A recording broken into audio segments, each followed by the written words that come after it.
Welcome, everybody, to another episode of Ask Cadence. My name is Pete Wright. I'm sitting around the table here with John Patton. Hello, John. Hello, Pete. And Scott Lissit. Welcome back. Thank you. Good to be here. You know, I'm excited about this topic that we have today because it's one that I have run into as a team member in the past, and I'm very interested to hear your take on it. The concept is this: how do you deal with with behavior that blocks the progress of your project? File this under, there's one on every team. You're always going to be dealing with this at some point or another. There's somebody in there who is for some reason or another blocking the progress of your project. Where do you start? Well, this does happen on every team, Pete. If you get 8 or 10 or 12 people together, or even 6 people together, you're going to find that somebody on the team, either unintentionally or intentionally, is exhibiting behavior which is getting in the way of the project making progress. And this happens in part because we can't pick and choose everybody who's assigned to our project team. Functional managers have that responsibility. And so we will inevitably find ourselves working with teams where everybody does not behave the way we would want them to do. And the question is, what do you do about it? And to answer that question, we have to first of all give some examples of the kinds of behavior that we're talking about. So what does it mean to get in the way of a project? And a couple of recent examples that I've encountered in some of our consulting work at Cadence is that I've seen members of a project team who will, throughout the planning meeting, throw out some existential questions like, why are we really doing this project? Does it really need to be done? And what happened as a result was that about a 20-minute discussion then ensued, rehashing over and over again, why are we doing the project? Is it worthwhile? Do we really need to be here? And at the end of the conversation, guess what? We were exactly where we were at the beginning. No new information had been shared. All it did was take up valuable time that the project team could have been spending on something productive. Well, it's a complicated thing as a project manager, right? Isn't your gut instinct when you're confronted with somebody like that to resell why everybody's in the room together in a planning session? Well, yes, absolutely. We need to maintain the commitment of the team members. No question about that. And so maybe if it's just a single question, yes, it can be dealt with. But what we're looking for are patterns. We're looking for the same individual over and over again who puts out unnecessary questions during the planning meeting that consistently derails the team and takes the team away from productive work.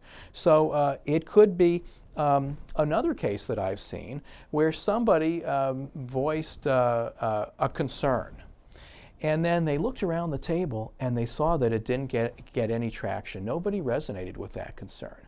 So they morphed it into a different concern. Well, guess what? That one didn't get any traction either. And then it morphed into another one until finally they got 1 or 2 team members sort of nodding their head that, well, maybe it's an issue. And so this was what I would call raising concerns in search of support. And that just does no good to a team either. And the final example I want to give before we start diving into how to handle this is what I'm going to call behavior where you try to gain support for a negative point of view. And this can just sabotage a project. It can just suck the morale out of the team members to have somebody on the team who has a concern, maybe just about their own work, and try to then gain allies at the among the project team for supporting the fact that, gee, that's a serious concern. And now we find ourselves as project managers dealing with allies who are trying to sabotage the project. And so why does this happen? Well, people are naturally resistant to change. And maybe the project team wants to do something in a different way, different than it's currently being done at the company. And people get concerned about that. Maybe they're just overworked, and they're concerned that they don't have enough time to work on the project. And so this doesn't show up as a concern that they're overworked. It shows up as questioning the very nature of the project and trying to block projects through what I'll call passive-aggressive behavior. Or maybe their department has an agenda, and their department really doesn't want to see any progress made on the project until this one issue can be overcome. And so these kinds of, you have to look for these kinds of patterns as a project manager, and when you identify them, you've got to immediately request a private one-on-one meeting with that individual to discuss what you've seen and what the possible causes are, and try to get to the root of it. What is causing this kind of behavior? And let the individual know that there is an appropriate time and place to deal with all kinds of issues. And if they have a concern about why are we doing this project, or I can't get my work done, rather than trying to gain allies on the team, come to the project manager first and discuss it.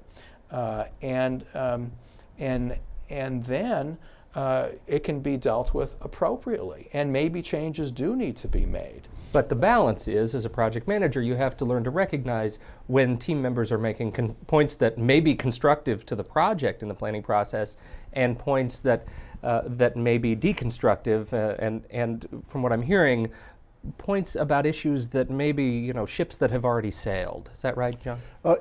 Sure. I just want to add that, in that one-on-one, you attempt to answer with a short answer in the meeting and move on. That's good. But in the one-on-one, probe for other hidden agendas. As Scott's saying, it could be workload that they're concerned about, and they just want to stop the project so they don't have so much work to do. Now, the other thing that it could be is that they have not heard through their management chain that this is an authorized project. And they believe it's okay. It's in an earlier phase to challenge the existence of the project. So it's up to me to tell them that it has been authorized, but better to go up in the management chain to the point of authorization and ensure that the appropriate managers in their organizations have heard that this is an authorized project through their own chain. And so what we're doing is working with facts here, and we're working on getting a person on board rather than trying to review in front of the team all the things that that this person needs to hear from their boss. Helping to address all those ships have sailed conversations. And then finally, if it's about process and they're questioning the project, just because they don't understand the process, training is a solution. People have to understand project management to work effectively on teams. And if you're throwing a green person who has no idea about projects and project disciplines, then give them a brief understanding, but then get them the right kind of training.